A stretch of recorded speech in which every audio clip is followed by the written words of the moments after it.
하나님께서 오늘 우리에게 주시는 말씀은 에베소서 4장 11절에서 16절까지입니다.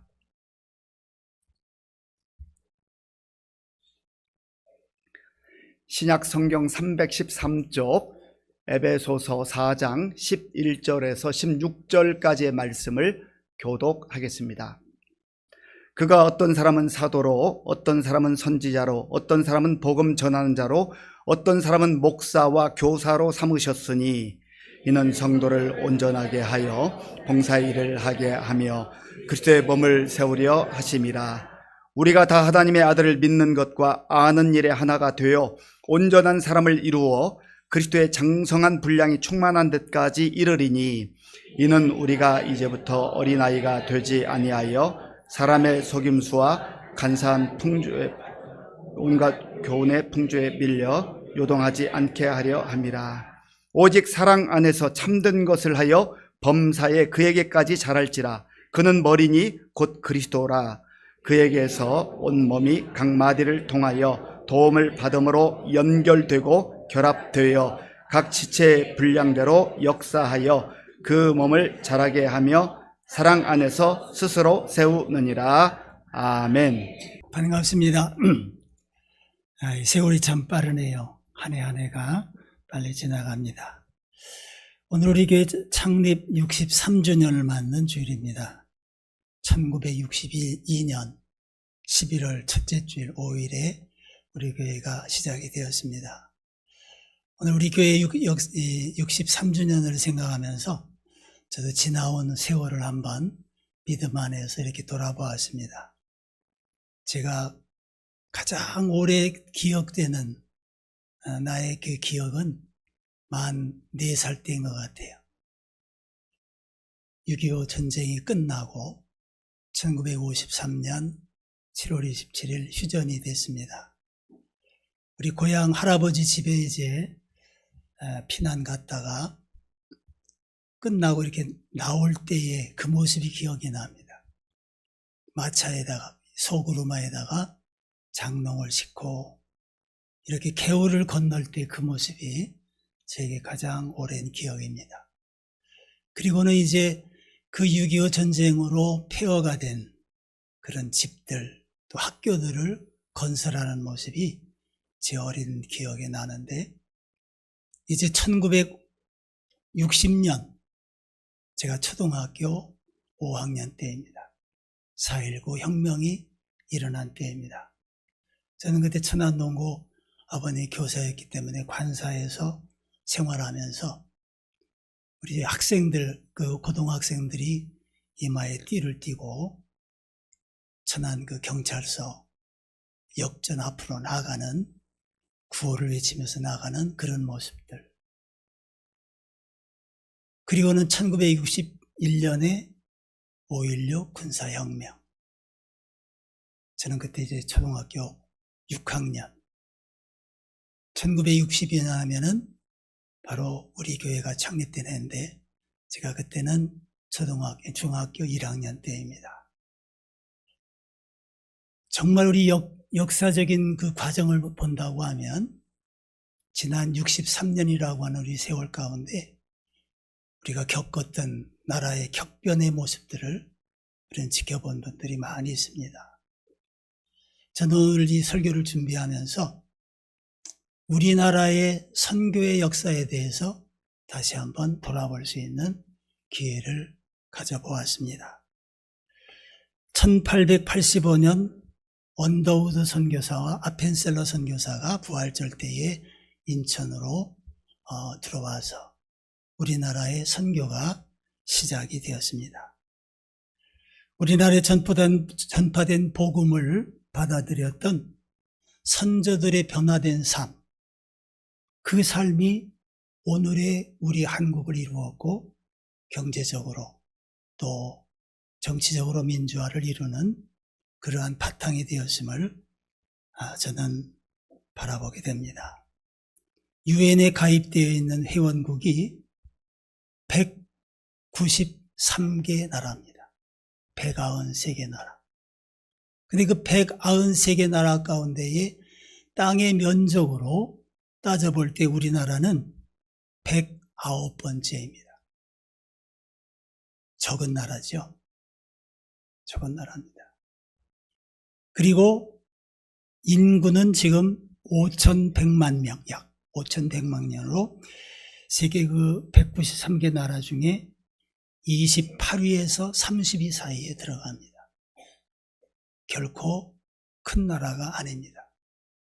그런데 오늘 우리나라의 총 생산액은 193개 나라 가운데 13번째에서 15번째 사이입니다. 대단한 나라입니다.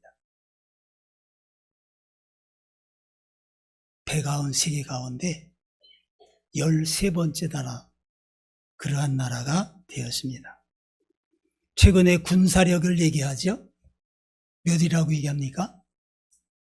5위에서 6위라는 거예요. 강대한 나라. 5위에서 6위 나라. 1945년 광복 이후에 1990년까지 45년 동안 미국이 중심이 돼가지고 우리나라가 원조를 받았습니다. 그런데 1991년부터 우리는 세계의 다른 나라들의 원조를 하는 나라로 바뀌었습니다. 2010년 11월부터는 이 원조를 하는 나라가 세계에서 32개 나라인데 그 중에 우리나라는 원조하는 총액으로 따져서 13번째 원조하는 나라가 되었습니다. 그래서 선진 원조국으로 그렇게 인정을 받게 되었습니다. 전후 폐허로 원조를 받던 나라에서 원조를 하는 나라가 된 나라는 역사상 우리나라밖에 없습니다. 대단한 거죠. 우리는 여기서 이렇게 살아왔기 때문에 이 모습을 몰라요. 그러나 다른 세계 나라들은 우리나라를 바라볼 때 정말 기적이라고 바라보는 거예요. 정말 있을 수가 없는 그와 같은 일을 이루었습니다. 그런데 이와 같은 일을 이룬 배경이 뭘까? 그거는 우리나라에 복음이 들어왔기 때문입니다. 선교사들이 와서 수고한 그 수고에 우리 국민들이, 우리나라 사람들이 거기에 응답하고 하나님의 말씀대로 살아왔기 때문에 오늘과 같은 세계가 모두 부러워하는 그러한 놀라운 나라가 되었습니다. 지난 한 주간 동안에 경주에서 있었던 에이펙 같은 것도 이제는 의장국으로서 그와 같은 세계 여러 나라를 이끌어갈 수 있는 그런 자리에까지 이르렀다고 하는 것은 정말 우리들은 이게 바로 우리 선조들이 복음으로 변화된 삶을 살아간 결과라고 하는 것을 우리는 기억할 수 있어야 됩니다. 영국의 주간지 이코노미스트라고 하는 데가 있습니다. 아주 세계적인 영향력을 가지고 있는 주간 시사 경제 잡지인데 여기에서 이코노미스트 민주주의 지수라고 하는 것을 발표를 합니다. 2023년 167개국 중에서 우리나라는 22위로 완전한 민주주의 국가라고 평가를 했습니다. 그런데 작년에 와서는 10위가 떨어져가지고 결함이 있는 민주주의 범주에 들어가십니다. 그 지난 정권의 그 모습들이 세계적으로 평가할 때 이렇게 10위나 떨어지는 그러한 모습을 가져왔는데 이제 저는 곧 완전한 민주국가로 다시 일컬음 받을 수 있는 그러한 때가 올 것으로 내다보고 있습니다. 여러분, 우리나라의 이 놀라운 선교의 역사, 저는 정말 돌아보면 깜짝깜짝 놀랄 일들이 많습니다. 우리 신학자 중에 민경배 교수가 계십니다. 연세대학에서 오랫동안 가르치시고 우리 서울장신의 총장도 지내신 분입니다. 이분이 1934년생이에요. 그럼 몇 살 되십니까? 91살. 91세입니다. 근데 지난 9월 달에 김포에 있는 한 교회에서 설교를 하셨습니다. 그 설교의 내용을 보면 우리나라의 선교의 그 과정과 역사 가운데 나타나는 선교사들의 많은 보고들을 말씀을 하는데, 저는 오늘 그걸 이제 들으면서 또 거기에 덧붙여서 우리 기독교의 140년 동안, 우리 지금 140년, 올해가 140년 되는데 이 140년 동안의 우리나라의 선교의 모습들을 찾아보았습니다. 1885년 우리나라에 복음이 들어와서 2년 반이 지난 1888년 미국의 북장로교회 선교부, 우리에 나와 있는 미국의 북장로교회에 있는 선교부가 본국에 써보낸 보고서에 이러한 기록이 나옵니다. 한국 기독교가 얼마나 위대한지, 한국은 기독교의 열매로 부강한 나라가 될 것이다. 심지어 강대국이 될 것이다. 여러분, 2년 반밖에 안 됐습니다. 교인이 500명에서 600명밖에 안 될 때입니다. 그런데 우리 믿음을 받아들였던 우리의 선배들이 어떠한 모습을 보였기에 이들의 모습을 보니까 우리 한국은 부강한 나라가 되고 강대한 나라가 될 거라고 하는 것을 보고서에 보냈다고 하는 사실입니다. 1906년 일본이 러시아 전쟁에서 이긴 해입니다. 조그만 나라가 러시아와 싸워서 이겼습니다. 우리나라는 그때 점점점 일본의 속국으로 해가는 때입니다. 그런데 1906년 한국에 있었던 미국 사가랴 선교사가 본국에 보고한 내용 중에 이런 글이 나옵니다. 하나님이 왜 한국을 5,000년 내버려 두셨을까? 그것은 특별한 때에 특별한 일을 맡기기 위해서였다. 곧 동방의 이스라엘로서 구원의 횃불을 들게 하기 위해서다. 세계 문제는 제대로 해결되고 만국을 구원할 수 있을 것이다. 여러분, 선교사가 우리의 선조들의 믿음을 보고 만국에 복음을 전해서 구원할 수 있는 나라가 될 것이라고 말씀을 하였습니다. 1907년 1월 달에 평양에 대부흥운동이 일어났습니다. 그런데 평양의 1월 달이라고 하면 우리가 짐작해 볼 수 있잖아요. 우리보다 훨씬 추운 곳입니다. 그런데 새벽에 6,000명이 모여서 새벽 기도를 했다는 것. 그 당시에 평양 인구가 4만 명. 그의 6,000명이라고 하면 15%입니다. 그 15%가 어디 들어간 것도 아니고 마당에 가마니를 깔고 거기에서 부르짖으면서 하나님을 예배한 그러한 모습이 우리의 모습입니다. 서양의 20여 명의 그 기자들이 우리 한국에 와가지고 취재를 해갔습니다. 그러면서 이런 얘기합니다. 평양 대부흥운동은 몰락했던 기독교 이미지를 다시 세계의 역사의 무대 위에 올려놓았다. 여러분, 놀라운 일 아닙니까? 지금 나라는 망해가고 있는 한국인데 우리 기독교의 모습을 보니까 세계의 기독교의 모습을 새롭게 올려놓은 그러한 나라가 되었다고 이야기합니다. 1월 달에 부흥회가 끝나고 나고 뉴욕타임즈 기자가 본국에 들어가서 사설에 이렇게 쓰고 있습니다. 세계 두 강대국이 등장한다. 하나는 군사대국 일본이고 1906년에 러시아를 이겼죠. 1945년까지 만주, 중국 다 점령하고 인도네시아, 동남아시아까지 다 점령하는 그와 같은 나라의 모습을 벌써 1907년에 이렇게 이야기하고 있는 겁니다. 하나는 군사대국 일본이고 하나는 기독교대국 한국이다. 세계 군사대국은 일본이지만 기독교 대국은 한국이다. 그래서 몰락했던 기독교, 러시아 때문에 몰락했던 기독교 이미지를 다시 세계 역사 위에 올려놓은 것이 한국 교회이다. 여러분, 놀라운 일 아닙니까?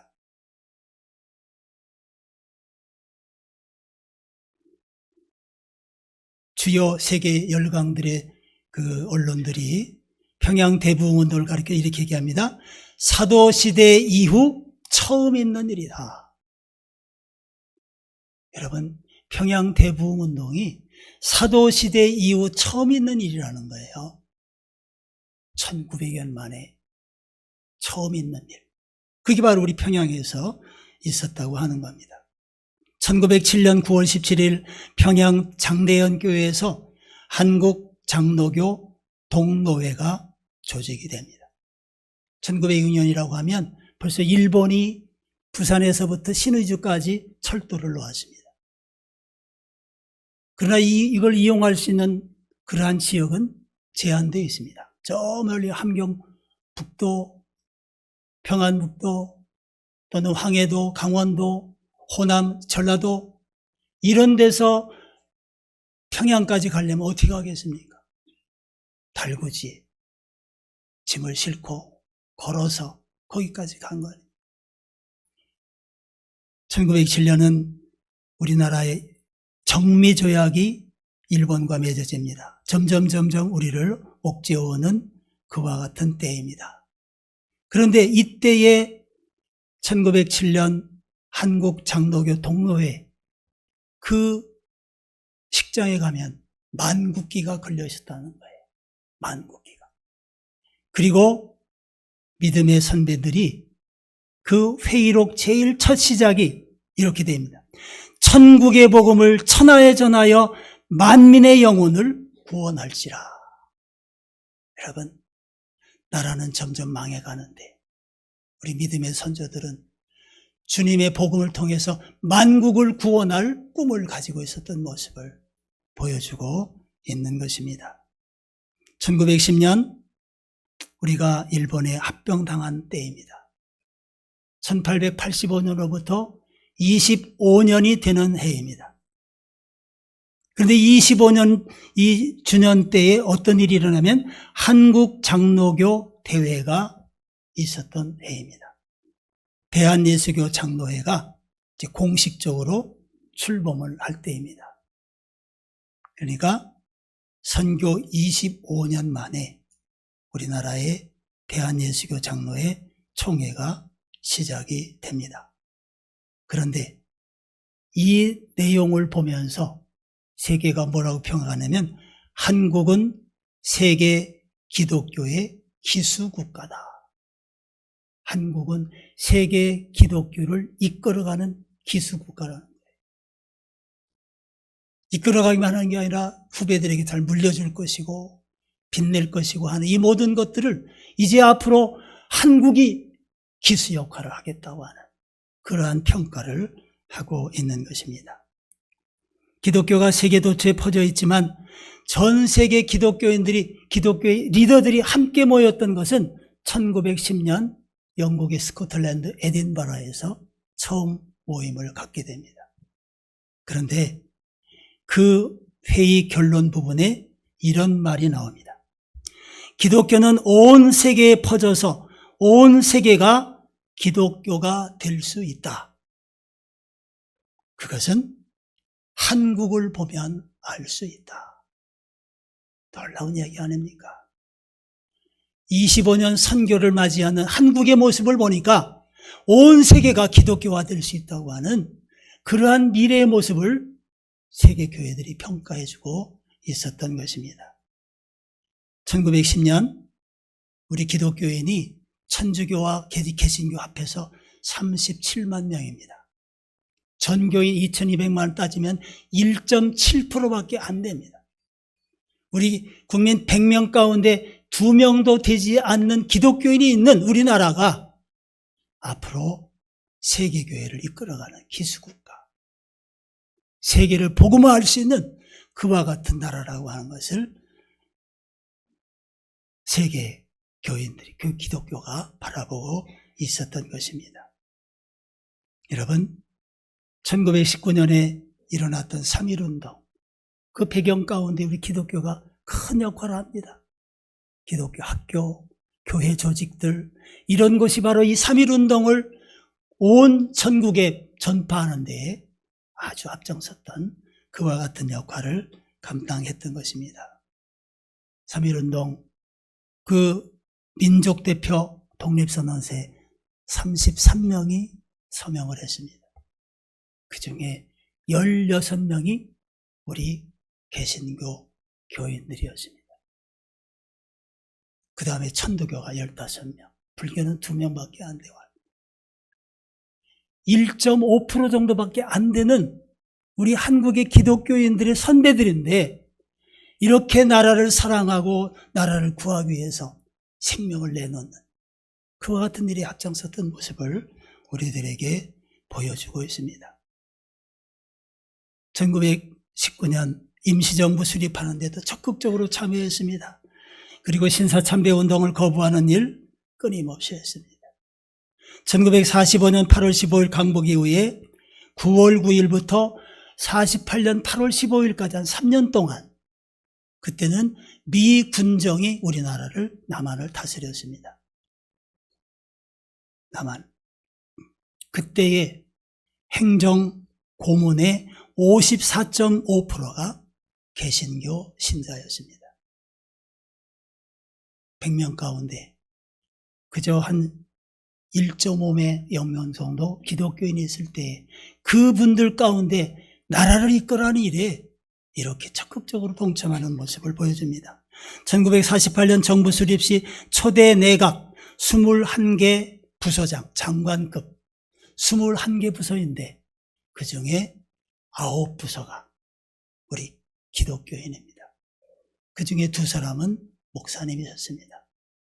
그리고 국장, 차장, 처장 46.4%가 개신교 신자였습니다. 이 당시 1.5% 정도밖에 기독교인이 없을 때입니다. 그런데 우리 한국의 이 새롭게 정부가 수립된 이 과정 가운데에 적극적으로 참여해서 우리 나라를 세우는 일에 우리 기독교인들이 많은 수고를 했던 것을 우리는 알게 됩니다. 6.25 전쟁 이후에 우리 개신교의 국가에 대한 영향력은 엄청나게 많이 끼쳤습니다. 급격한 사회 산업화, 민주화, 이러한 과정 가운데서 1970년대에 들어서면 1973년 여의도에서 뭐가 있었습니까? 빌리그레암 전도대회. 저는 그때 당시 군대 갔다 오고 대학교 3학년 때입니다. 여의도에 열심히 쫓아다녔습니다.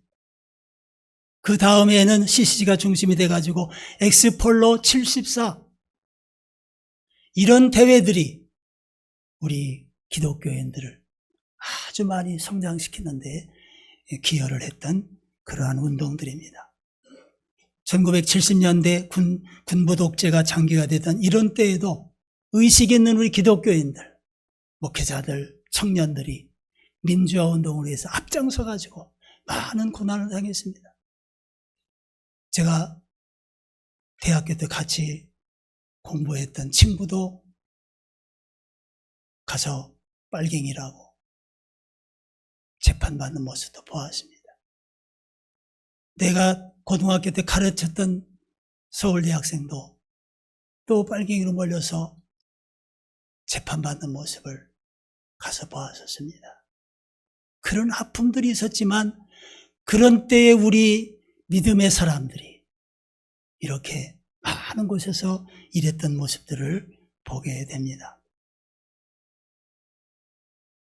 여러분, 1885년 이후로 100년 되는 1985년까지 우리나라에 와서 수고한 선교사 수가 얼마인지 아십니까? 우리 한국기독교역사연구소에서 출간한 내한 선교사 사전에 따르면 이 100년 동안에 2,749명이 우리나라에 선교를 위해서 와서 수고했다고 기록하고 있습니다. 우리 마포구에 있는 합정동, 거기에 가면 양화진 외국인 선교사 묘원이 있습니다. 여기는 선교사뿐만이 아니라 외국에서 와서 우리나라에 일하다가 돌아간 분도 있습니다만은 거기에 안장되어 있는 선교사가 90명입니다. 가족들이 55명입니다. 145명이 우리 합정동에 있는 양화진 그 선교 묘지에 안장되어 있습니다. 오늘 우리가 이렇게 누리는 경제적인 풍요, 또 우리 정치적으로 이렇게 발전돼가는 이런 모습들, 이 배후에는 이렇게 우리나라에 와서 수고하신 많은 선교사들과 그 가족들이 있었다고 하는 것, 우리는 기억을 해야 합니다. 그리고 그분들에게 감사한 마음 가지고 또 그와 같은 일을 우리도 감당을 해야 합니다. 가장 최근에 우리나라에서 파송한 선교사 수가 2023년 말 기준으로 보면 21,917명입니다. 24년에는 조금 줄어들어서 21,621명인데 약 170개 나라에 파송되어 있습니다. 미국이 10만 명 정도 되는데 통계에 따라 다르지만 우리나라가 두 번째로 선교사를 많이 파송했다고 그렇게 이야기하기도 합니다. 여러분, 170개 나라에 2만여 명이 넘는 선교사들. 근데 여러분, 공식적인 선교사가 아니고 민간인으로서 다양한 모습으로 의사로, 교사로 다양한 모습으로 가서 선교하는 분들이 많이 있음을 보게 됩니다. 제가 90년대 우리 맹인 교수님과 함께 캄보디아 가서 그런 분들을 교육을 했었습니다. 우리 한국의 이 모습들이 지금 세계에 미치고 있는 영향들, K-팝, K-푸드, 우리 K-문화 놀랍죠? 한글의 우수성, 지금 세계에 우리가 알려지고 있는 우리의 모습들이 우리는 알지 못하지만 얼마나 많은지 몰라요. 우리 한국에 와 있는 외국인 유학생이 엄청 많아요. 우리 둘째 아들이 세종대학 초빙교수로 가 있는데 세종대학만 해도 4,000명이 넘는 외국인 유학생들이 와서 공부를 하고 있습니다. 이게 오늘 우리의 모습들이에요. 정말 우리가 알지 못하는 곳에서 벌써 우리가 세계에 알려져 있는 이런 모습들을 우리들은 바라보게 됩니다. 우리나라의 전체 대학 수가 420개입니다. 420여 개. 여기는 전문대학, 일반대학 또는 대학원, 대학교, 기타의 대학들이 있는데 이 대학 가운데 85%는 국공립이 아닌 사립대학들입니다. 사립대학들. 그것이 357개입니다. 그런데 이 357개의 학교의 80% 이상이 우리 개신교 학교입니다. 숫자로는 285개 대학입니다. 그러니까 우리가 교육뿐만 아니라 의료, 여러 가지 면에서 우리가 받아들이는 복음을 우리 선배들이 얼마만큼 애써왔느냐 하는 거예요. 우리 63년의 역사 가운데도 우리 그동안의 많은 선배들이 기도하고 헌신한 그 결과가 오늘 우리의 모습입니다. 오늘 이 시대를 살아가는 우리들은 그러한 역사를 이어서 우리들도 우리 시대의 교회가 감당할 수 있는 이와 같은 일들을 바로 감당할 수 있는 우리가 되어야 됩니다. 그런데 여러분, 우리나라의 지금 개신교회의 모습을 보시기 바랍니다. 2015년에 정점을 찍었습니다. 2015년에 교인 수가 967만 명. 전 국민의 19.7%. 100명 가운데 20명 정도가 신앙생활을 하는 기독교인이었는데 지금은 줄어들었습니다. 2023년 조사에 의하면 771만 명입니다. 2015년에 비해서 200만 명이 줄어들었습니다. 엄청난 숫자 아닙니까? 200만 명이 떨어져 나갔어요. 왜입니까? 교회에 대한 실망 아니겠어요? 한국 기독교에 대한 실망이 아니겠어요? 최근에 있었던 코로나, 이런 사태들도 이런데 얼마나 영향을 미치고 있습니까? 우리가 이런 걸 생각한다고 할 때에 특별히 우리가 생각해야 될 거는, 우리 지금 교인의 모습을 보면 나이가 많은 분들서부터 이렇게 역삼각형이 된 겁니다. 역삼각형.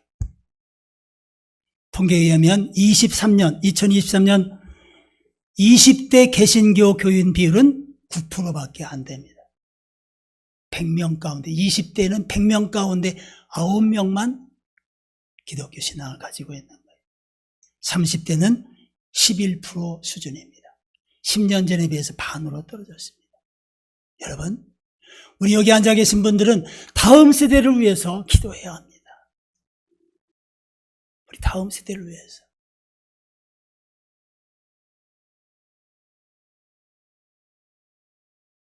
오늘 우리 에베소서가 63주년을 맞는 우리들에게 주시는 교훈이 뭘까?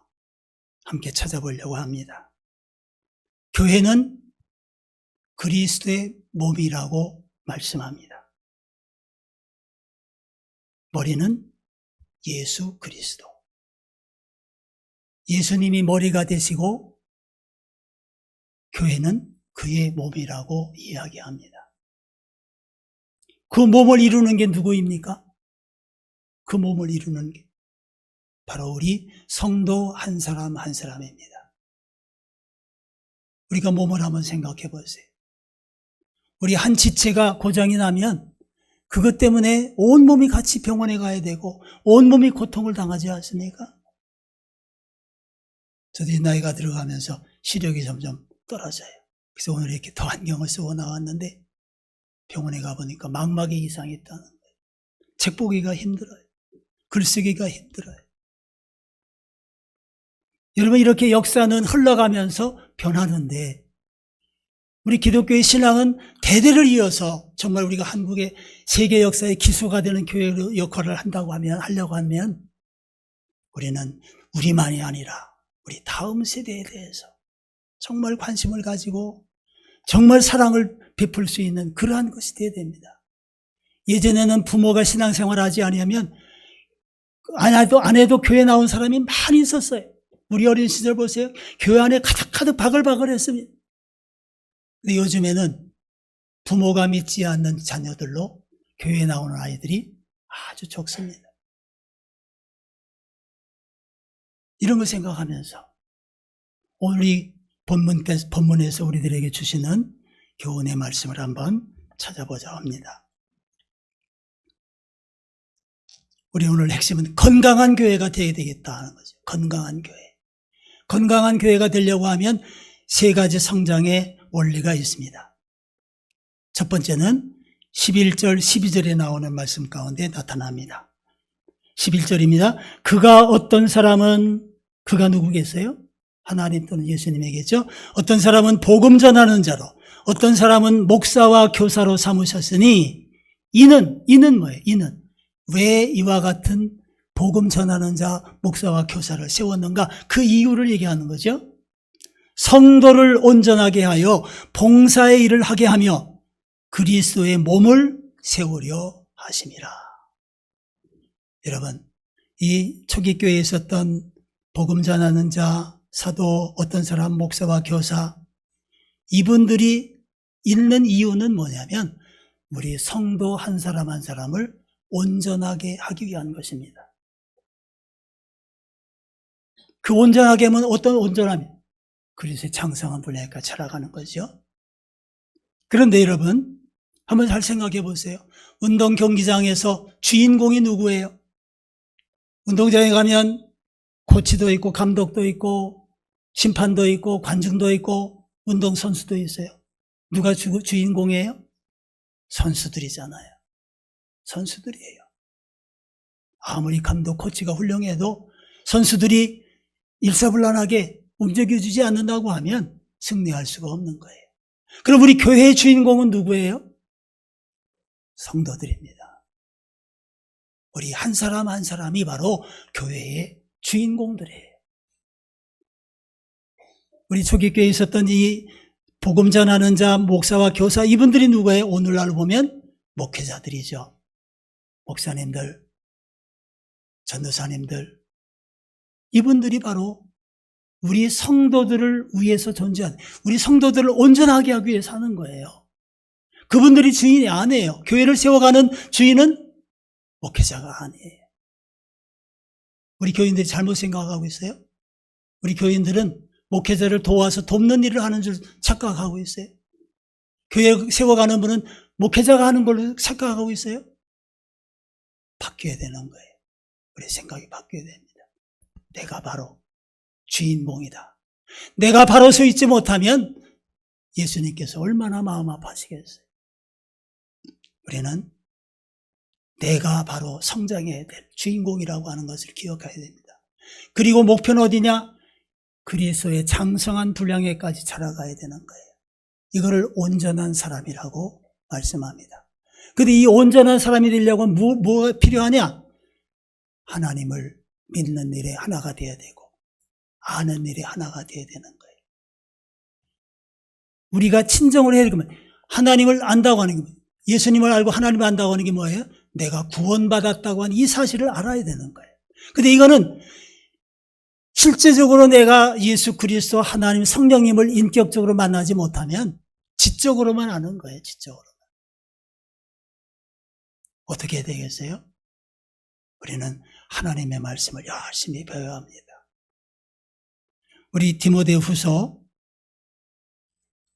3장 16절 이하에 이런 말씀이 나옵니다. 디모데후서 3장 16절. 같이 한번 읽어보십시다. 모든 성경은 하나님의 감동으로 된 것으로 교훈과 책망과 바르게 함과 의로 교육하기에 유익하니 이는 하나님의 사람으로 온전하게 하며 모든 선한 일을 행할 능력을 갖추게 하려 함이라. 성경의 해답입니다. 성경 공부해야 됩니다. 매일매일 말씀 큐티해야 돼요. 우리 새벽기도 본문 나와 있잖아요.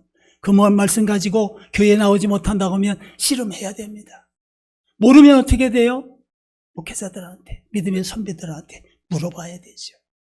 그러면서 우리가 성경을 배우게 되면 온전한 사람으로 자라갈 수 있는 것, 여기에 다 들어있다는 거예요. 성경 우리 여러 파트가 있는데 열심으로 참여해야 됩니다. 그런데 이렇게 우리들은 내 삶의 목적이 그리스도를 닮아가는 삶, 그리스도 장성한 분이 그리스도를 닮아가는 삶이에요. 하나님의 아들이셨지만 이 땅에 오셔서 죽기까지 하나님의 말씀에 순종하고 십자가에 걸어가시지 않았습니까? 우리가 배울 건 뭐예요? 바로 그 하나님의 사랑입니다. 그 사랑을 내가 받았으니까 이제는 이 사랑을 세상으로 전해야 되는 거예요. 교회 공동체가 하나 되는데도 마지막으로 중요한 게 뭐냐면 바로 사랑의 공동체 이론이 되어야 되는 거예요. 15절 16절 말씀 보시겠습니다. 오직 사랑 안에서 참된 것을 하여 범사에 그에게까지 자랄지라. 그는 머리니 곧 그리스도라. 그에게서 온몸이 각마디를 통하여 도움을 받음으로 연결되고 결합되어 각 지체의 분량대로 역사하여 그 몸을 자라게 하며 사랑 안에서 스스로 세우느니라. 아멘. 사랑 안에서 우리는 공동체를 이뤄야 됩니다. 여기 앉아 계신 분들, 우리 교회의 공동체 어디에 소속이 되어 있습니까? 구역에 소속되든지, 교회학교 교사로 봉사하든지, 찬양대원으로 봉사하든지, 친교부에 봉사하든지, 남선교 회원, 여전도 회원, 다양한 모습들로 우리에게 주어진 우리 교회 공동체가 사랑으로 키워지기 위해서 내가 거기에 들어가 있어야 됩니다. 그 속에서 함께 사랑을 나누어야 됩니다. 우리의 믿음의 문제들, 개인적인 어려움들 내려놓고 함께 기도하고 함께 위로받고 그러면서 우리 교회를 세워갈 때에 우리 교회 공동체는 든든하게 세워지는 것입니다. 우리 한국교회가 이와 같은 모습을 점점 잃어가기 때문에 세상으로부터 지탄을 받는 오늘의 모습이 되지 않았습니까? 우리 63주년을 맞는 우리 시민교회 교우들, 우리 교회에서부터 바르게 교회를 만들어 가십시다. 세워 가십시다. 어느 공동체든 소속이 되어야 됩니다. 주일 예배만 와서 참석하고 하는 건 아닙니다. 반드시 함께 믿음의 삶을 나눌 수 있는 공동체 들어가셔야 됩니다. 그 안에 들어가서 함께 기도하고, 우리 예수님은 우리들에게 약속하신 게 있잖아요. 우리 믿음의 공동체 성령님을 보내주시지 않습니까? 우리의 삶은 성령님에 의해서 살아가야 돼요. 요즘에 세상 사람들 신앙생활 안 해도 영적인 관심이 얼마나 많은지 몰라요. 그래서 요즘에 잘 되는 데가 어딘지 아십니까? 무당들, 전 보는 데들, 기독교인도 많이 찾아간다는 거예요. 기독교회로, 우리 교회로 와야죠. 교회로 와야죠. 심야기도회가 뜨겁게 기도하면서 치유의 역사도 일어나고 성령께서 역사하는 그런 일들이 일어나야 되지 않겠어요? 건강한 교회 만들어야 됩니다. 그래서 우리 다음 세대에게 정말 아름답게 성장해서 세워진 교회의 모습들을 이어주면서 우리가 또 사회를 향하여 가지고 있는 책임들 잘 감당하고 선교하는 일, 전도하는 일, 모든 일에 앞장서는 그와 같은 우리 교회가 될 수 있기를 바라면서 다시 우리 모두가 다 다짐하는 이 시간이 될 수 있기를 바랍니다. 근데 이게 쉽지를 않아요. 쉬운 일이 아니에요. 결단하고, 결단한 것도 또 이루어가려면 기도해야 되고, 끊임없이 그것이 나의 삶의 습관이 될 수 있도록 노력을 해야 되는 거예요. 성경 읽는 거 정해야 돼요. 시간도 정하고, 나는 어떻게 하나님 말씀을 보고 어떻게 이거를 나눌 것인가 적용할 수 있고, 구체적으로 하려면 우리의 습관들이 바뀌어져야 돼요. 삶의 습관, 믿음의 삶의 습관들, 이런 것들이 바뀌어져야 됩니다. 그래야만 우리들은 온전한 교회를 세워가는 성도의 역할을 감당하는 자들이 될 수 있을 것입니다. 기도하겠습니다. 하나님 아버지 감사합니다. 창립 63주년을 돌아볼 때 여기 이르는 동안에 많은 믿음의 선배들이 수고하고 땀 흘려서 오늘 우리들이 이와 같은 신앙생활을 하고 있습니다. 우리들도 믿음의 모든 수고를 통하여서 우리 후배들에게 아름다운 교회 물려줄 수 있는 우리 모두가 되게 하여 주시옵소서. 예수님 이름으로 기도하옵나이다. 아멘.